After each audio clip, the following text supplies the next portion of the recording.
నేను నా ఫ్రెండ్ ఇద్దరం కలిసి రామేశ్వరం కెఫే అయితే వెళ్ళామన్నమాట.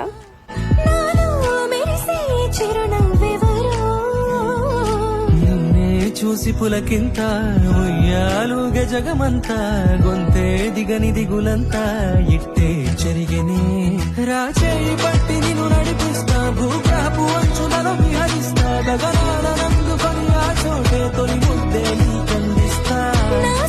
గీపొడి ఇడ్లీ ట్రై చేశాను, నాకైతే చాలా నచ్చిందనమాట. చూసి పులకింత ఉయ్యాలుగ జగమంతా గొంతే దిగని దిగులంతా ఇట్టే చెరిగని రాచేయి పట్టి నిన్ను నడిపిస్తా భూప్రాపు అంచుల